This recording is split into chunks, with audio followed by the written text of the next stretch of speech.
अच्छा महाराज, ये काम और ये क्रोध आता कहां से? बोले रजोगुण समुद्भव, रजोगुण से उत्पन्न होता है। रजोगुण से काम क्रोध लोभ की उत्पत्ति होती है। तो राजा परीक्षित ने कहा गुरुदेव ये रजोगुण कहां से आता है? तो भगवान शुकदेव ने कहा ये तेरा शरीर ही त्रिगुणात्मिका प्रकृति का बना है। तो बोले व्यक्ति को चाहिए कि अपने जीवन में सत्गुण की वृद्धि करे, रजोगुण बस जितना जरूरी ही उतना रखे, तमोगुण को बिल्कुल कम रखे। लेकिन राजन एक उपाय है। क्या? काम क्रोध लोभ में भले ही पाप कराने की क्षमता है, लेकिन उससे भी कई गुना ज्यादा क्षमता भगवान के नाम में है। अगर व्यक्ति भगवान के नाम को नित्य निरंतर जपता रहे, भगवान की कथा सुनता रहे, तो उसके जीवन में काम क्रोध लोभ पाप नहीं कराएंगे। और यही समझाने के लिए अजामिल चरित्र सुनाया है। अजामिल चरित्र के द्वारा भगवान के नाम की महिमा का गान किया है। नारायण नाम के उच्चार से अजामिल मुक्त हो गया।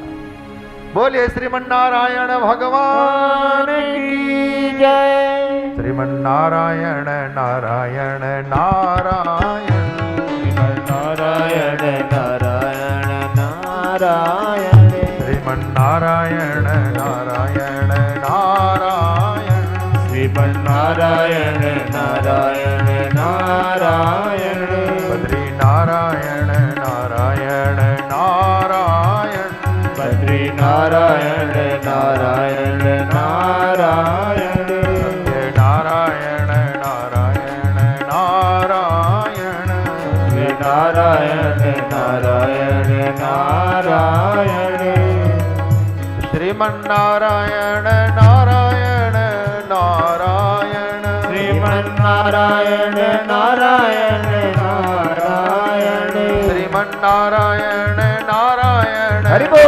नारायण श्रीमन्नारायण नारायण नारायण, बद्री नारायण नारायण नारायण, बद्री नारायण नारायण नारायण, सत्य नारायण नारायण नारायण, सत्य नारायण नारायण नारायण, राम नारायण नारायण नारायण, राम नारायण नारायण नारायण, कृष्ण नारायण नारायण नारायण, सत्य नारायण नारायण नारायण, सद्गुरु नारायण नारायण नारायण, सद्गुरु नारायण नारायण नारायण, हम भी नारायण नारायण नारायण, हम भी नारायण नारायण नारायण, तुम भी नारायण नारायण नारायण, तुम भी नारायण नारायण नारायण, सब में नारायण नारायण नारायण, सब में नारायण नारायण नारायण, सब में नारायण नारायण नारायण, सब में नारायण नारायण नारायण, धरती में नारायण नारायण नारायण, धरती में नारायण नारायण नारायण, आकाश में नारायण नारायण नारायण, नभ में नारायण नारायण नारायण, कण कण कण कण नारायण नारायण नारायण, कण कण नारायण नारायण नारायण, भजमन नारायण नारायण नारायण, नारायण नारायण नारायण, भजमन नारायण नारायण नारायण, भजमन नारायण नारायण नारायण। भगवान नाम की महिमा का प्रकाशन किया है। भगवान नारायण के नाम का उच्चार करके अजामिल जैसा पापी भी भगवान के धाम में गया है। तो काम क्रोध लोभ में पाप कराने की क्षमता है, लेकिन जिस व्यक्ति ने भगवान के नाम का आश्रय लिया तो पापों में अरुचि पैदा हो जाती है। एक बार भगवान के नाम में रुचि पैदा हुई, प्रभु की कथा में रुचि पैदा हुई, तो संसारी विषय, ये काम क्रोध लोभ जनित जो विषय हैं, सब तुच्छ क्षुद्र और व्यर्थ लगते हैं, अरुचि पैदा हो जाती है। भूल न देहि कुमार अग पाओ। तो भगवान के नाम का सदा आश्रय लें। भागवत जी में एक राजा हुए प्राचीन बरही। राजा प्राचीन बरही कर्म मार्ग में बड़े निपुण थे। वे हिंसक यज्ञ किया करते थे। एक बार उनके पास देवर्षि नारद पधारे और कहा, राजन, ऐसे हिंसक यज्ञों के द्वारा आप अपना किस प्रकार का कल्याण करना चाहते हैं?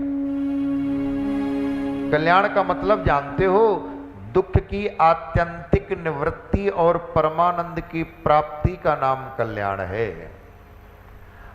और वह कल्याण ऐसे हिंसक यज्ञों के द्वारा नहीं होगा। बंद करो। इन यज्ञों में जिन पशुओं की आप बलि दे रहे हो, वो सब के सब प्रतीक्षा कर रहे हैं। जरा आंख उठाकर आकाश में देखो, आपके मरने की बाट जो हो रहे हैं, सब एक एक करके बदला लेंगे। इसलिए बंद करो ये हिंसाचार, ज्ञान की ओर बढ़ो। और देवर्षि नारद ने राजा प्राचीन बरयू को पुरंजनोपाख्यान सुनाया है, ज्ञानोपदेश किया है, और नारद जी के उपदेश से प्राचीन बरही मुक्त हुए। उन्हीं प्राचीन बरही के पुत्र हुए प्रचेता, प्रचेताओं के पुत्र हुए दक्ष। दक्ष ने अघमर्षण तीर्थ में जाकर हंस गुह्य स्तोत्र से भगवान की स्तुति की। भगवान प्रसन्न हुए और कहा, तुम पंचजन नामक प्रजापति की पुत्री अस्निकी नामक कन्या से विवाह करो और सृष्टि का विस्तार करो। इन्होंने विवाह किया और अपनी पत्नी में से 10,000 पुत्र प्रकट किए। सबके सब हरियाश्व कहलाए हैं। लेकिन गृहस्थी बनने के पहले ये सब के सब नारायण सरोवर में तपस्या करने को गए। पहुंच गए देवर्षि नारद। नारद जी ने कहा, नारायण नारायण नारायण, क्यों आप सब लोग यहाँ क्या करने आए हैं? बोले, तपस्या। अच्छा, फिर तपस्या करने के बाद?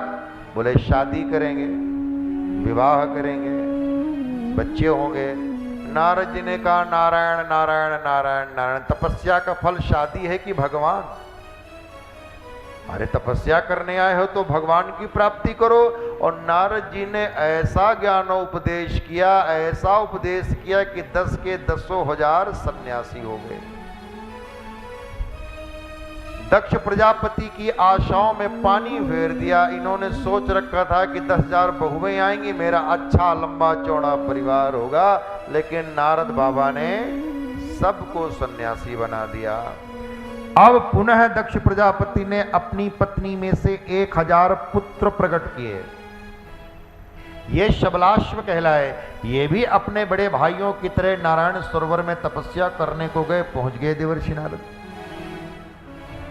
नारायण नारायण नारायण नारायण नारायण। इनसे भी वही प्रश्न किया, किस लिए आए हो? बोले, तपस्या करने। बोले, तपस्या के बाद? बोले, शादी करेंगे।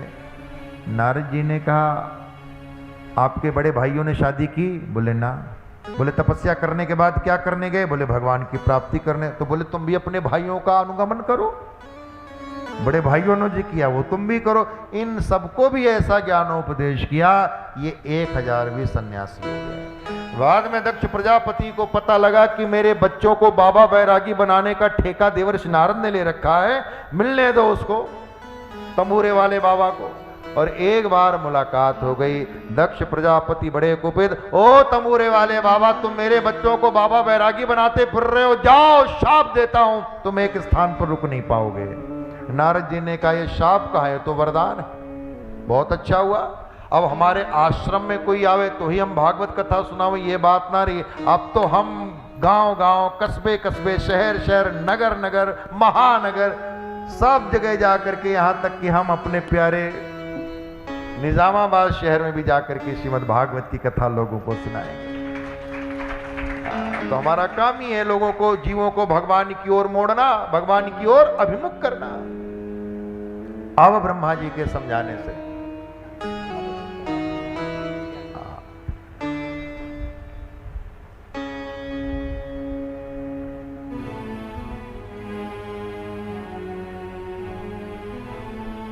बोली भक्त वत्सल भगवान की जय, मुरली मनोहर भगवान की जय। अब ब्रह्मा जी के समझाने से दक्ष प्रजापति ने अपनी पत्नी में से 60 कन्याएं प्रकट की,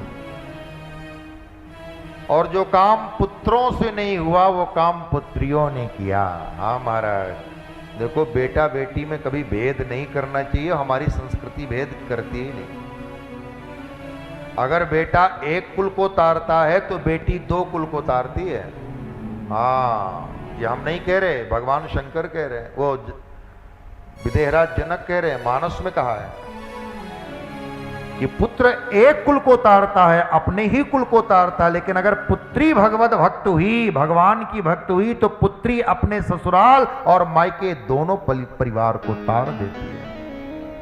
हाँ, ताली बजा दीजिए बेटियों के लिए, हम भी बजा देते हैं। इसमें क्या संकोच करना है। पुत्री पवित्र किए कुल दो। विदेहराज जनक ने जब अपनी लाडली बेटी सीता को देखा श्री रामभद्र के साथ वन में, तो विदेहराज जनक ने एक बाप के रूप में गौरव लिया है, धन्य बेटी, आज तेरा पिता बनने का मैं गौरव लेता हूं। तुमने अपने ससुराल पक्ष को नहीं तारा, अपने पिता के पक्ष को भी धन्य किया है। पुत्री पवित्र किए कुल दो। तो बेटा तो एक ही कुल को तारता है, बेटी दोनों कुल को तारती। भले ही शादी हो जाए बेटी की, लेकिन मायके से प्रेम कम नहीं होता। मायके में कथा हो रही है तो 7 समुद्र पार करके सुरेश जी की बहन आ गई कि भैया के यहाँ कथा हो रही है, माँ के यहाँ कथा हो रही है। भले ही हम 2 महीना पहले हो आई तो क्या हुआ है? ये प्रेम है मायके का। कथा से तो प्रेम ले ही आया, कथा के प्रति प्रेम तो इनको ले ही आया है, लेकिन मायके के प्रति प्रेम लेके, मायके में कथा हो रही है तो जाऊं। हमें लगता है साथ में लेके आई हैं कि अकेले आई हैं, साथ में लेके आई हैं, यही तो विशेषता है। बेटा परदेश में हो, बेटी परदेश में हो, मायके में कोई आवश्यकता पड़ जाए तो बेटा अकेले, प्रायः, मतलब हम 100% नहीं कह रहे इसको, अन्यथा बेटा प्रायः अकेले आएगा। बहू कहेगी अब आप चले जाइए वहां, मैं यहाँ बच्चों को देख रही हूँ, स्कूल भेजना है, कुछ और काम है, आप चले जाइए, वो आइए। लेकिन जब बेटी आती है तो पति से कहेगी वो काम जितना भी जरूरी हो बाद में कर लीजिएगा, आप घर में साथ चलते हैं। ये बेटी का स्वभाव होता है हमारा। नहीं है, बेटे भी हैं, ऐसा नहीं कि 100% नहीं हमने कहा, लेकिन प्रायः बेटियां आएंगी तो दामाद को साथ लेके आती, चलिए आप भी चलिए, क्या 2-4 दिन में हुआ जाए। तो पुत्र पवित्र किए कुल दो। कितनी भी बूढ़ी हो जाए स्त्री, लेकिन मायके के प्रति प्रेम नहीं छोड़ता, और न छूटना चाहिए। तो जो काम बेटों से नहीं हुआ वो काम बेटियों ने किया। 60 कन्याएं प्रकट हुई, 60 में से 27 चंद्रमाओं को दिया है, 13 कश्यप को दिया है, जिसमें दिति हैं, अदिति हैं, कद्रु हैं, वनिता। दिति दैत्यों की मां बनी है, अदिति देवों की मां बनी है, कद्रु सर्पों की मां बनी और वनिता पक्षियों की मां बनी। सकल संसार के पक्षियों की मां कौन है? वनिता। सकल संसार के सर्पों की मां कौन है? कद्रु। और दैत्यों की मां है दिति, और देवताओं की मां है अदिति। पिता एक है, कश्यप। लेकिन इन देवों और दैत्यों में सदा संग्राम, सदैव युद्ध होता रहता है। देवता का है क्या है? हमारे ही अंदर की सत प्रवृत्तियां देवता हैं, और हमारे भीतर की दुष्प्रवृत्तियां ये दैत्य हैं। सत प्रवृत्तियों में और दुष्प्रवृत्तियों में नित्य संघर्ष होता रहता है। एक बार की बात है, देवराज इंद्र स्वर्ग की सभा में बैठे, नाच गान चल रहा है, अप्सराएं नृत्य कर रही हैं, मृदंग के ठेके में अप्सराएं नाच रही हैं। तभी देवगुरु बृहस्पति आए। इंद्र ने देखा कि गुरुदेव आए हैं, लेकिन देखा अनदेखा कर दिया। गुरुदेव बृहस्पति समझ गए कि इंद्र ने देखा लेकिन अनदेखा कर रहे हैं, कोई बात नहीं, सदगुरु हैं। वहां से चले गए, और चले ही नहीं गए, अंतर्धान हो गए। बाद में इंद्र को अपनी भूल का एहसास हुआ तो इंद्र अपने गुरुदेव के पास क्षमा मांगने गए, लेकिन गुरुदेव तो अंतर्धान हो गए थे। देवता और दैत्य में यही अंतर है, गलती सबसे होती है, ऐसा कोई नहीं है जो गलती ना करे, लेकिन जो अपनी भूल को सुधार ले, स्वयं उस भूल को जान ले या दूसरों के बताने पर उस भूल का एहसास कर ले, उसका नाम देवता है। और दैत्य कौन है? वो ये मान के चलते हैं कि हम और गलती, तो वो गलती मानते नहीं, और अगर दूसरा कोई उनको गलती बतावे, आईना दिखावे, तो आईना तो बाद में तोड़ते हैं, दिखाने वाले को पहले तोड़ते हैं। ये दैत्य। इसलिए जो भूलें हो जाएं, उन भूलों को स्वीकार करो। क्षमा समझदार और वीर व्यक्ति मांगता है। अगर भूल हो जाए तो क्षमा मांग लेनी चाहिए। तो देवता गए हैं बृहस्पति जी के पास, लेकिन वो अंतर्धान हो गए।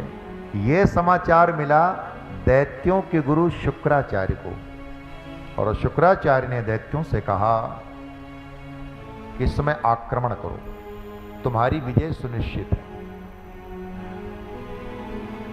दैत्य ने कहा गुरुदेव कैसे? बोले इस समय देवताओं के गुरु उनसे रुष्ट हैं, और दैत्यों ने देवताओं पर आक्रमण कर दिया, और गुरु कृपा से वंचित देवता दैत्यों से पराजित हो गए, और स्वर्ग की सत्ता में दैत्यों का कब्जा हो गया। स्वर्ग माने सुख।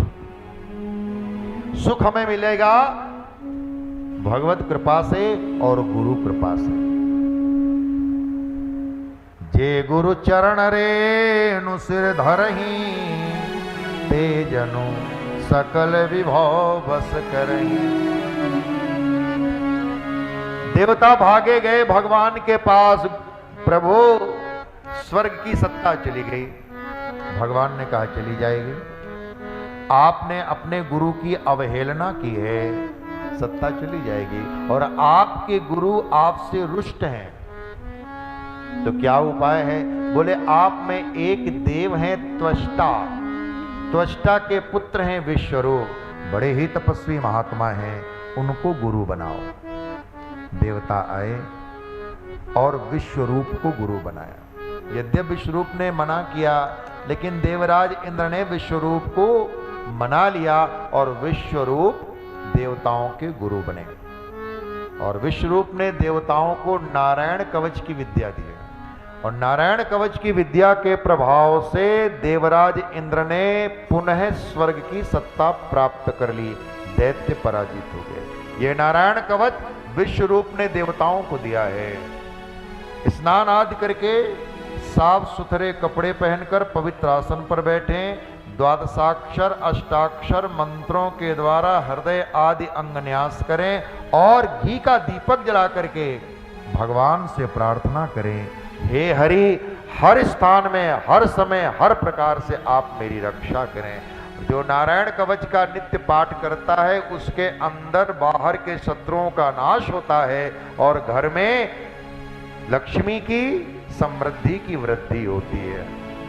तो 4 श्लोक हम सुना देते हैं। हरि ओम हरिर्विदध्यान् मम सर्वरक्षा, न्यस्तांग्रि पद्म पतगेन्द्र पृष्ठे, दरारि चरमासि गदेषु चाप, पाशां दधानोऽष्ट गुणोऽष्ट बाहु, जलेषु मां रक्षत मत्स्यमूर्ति यादो गणेभ्यो वरुणस्य पाशात् स्थलेषु मायावटवामनो व्यात् त्रिविक्रमः खेवत विश्वरूपः दुर्गेष्वटव्याजमुखादिष्प्रभु पायार्णसंघो सूर्योत्पारिः विमुञ्चतो यस्य महाट्टहासम् दिशो विनेदुर्न्यपतंशगर्भाः रक्षत्वसो माध्वनियज्ञकल्पः सदंस्तुर्योन्नीतिधरो वराः रामो त्रिकूटेष्वत विप्रवासे सलक्ष्मणो व्याद्भरताग्रजोस्मान्।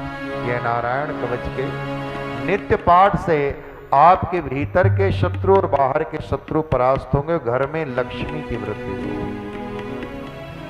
लेकिन एक दिन की बात है, विश्वरूप यज्ञ कर रहे थे। सकल विश्व को विष्णु रूप देखने वाले विश्वरूप के मन में कोई भेद नहीं था। देवताओं को तो यज्ञ भाग दे ही रहे थे, दैत्य यज्ञ भाग मांगने आए तो दैत्यों को भी यज्ञ भाग देने लगे।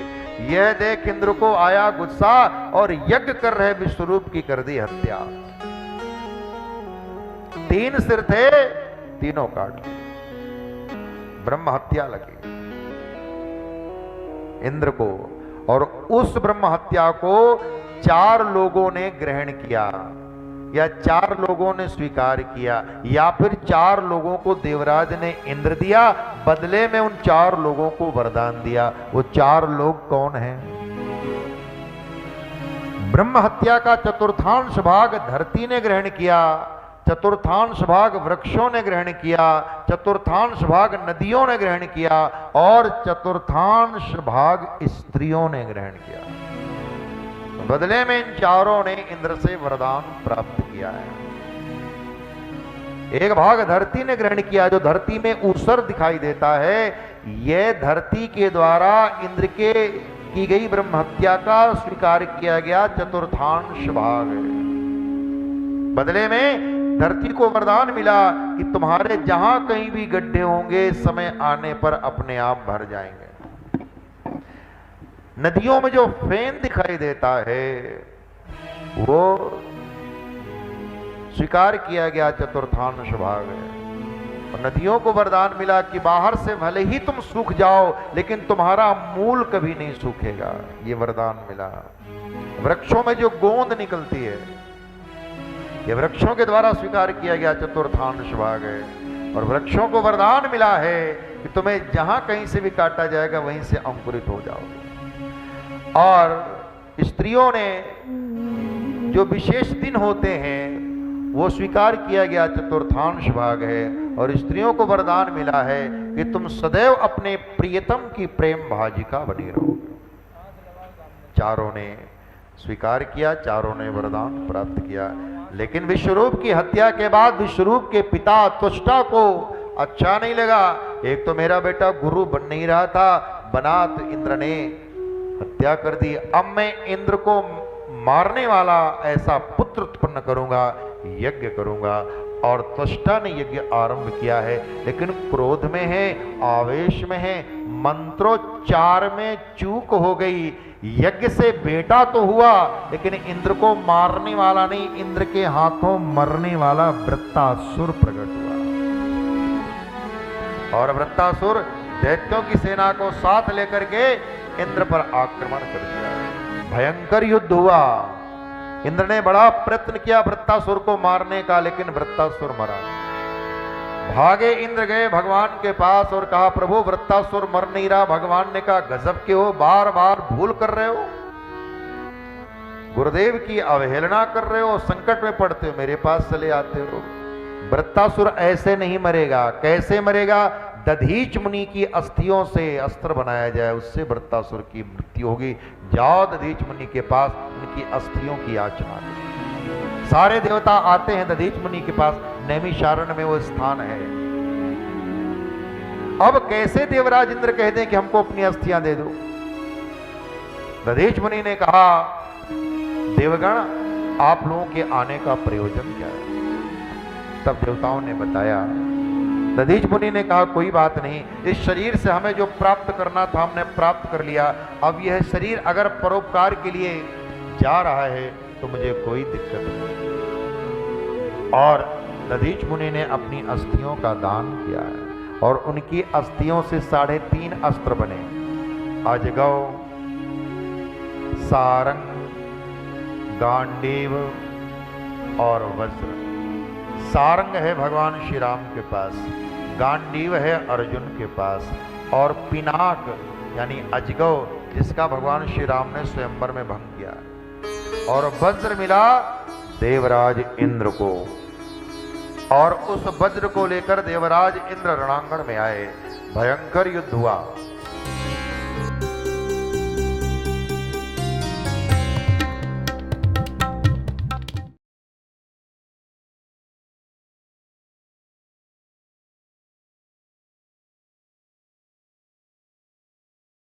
आनंद टीवी से जुड़ने के लिए आप हमें व्हाट्सएप करें 9277395752 पर।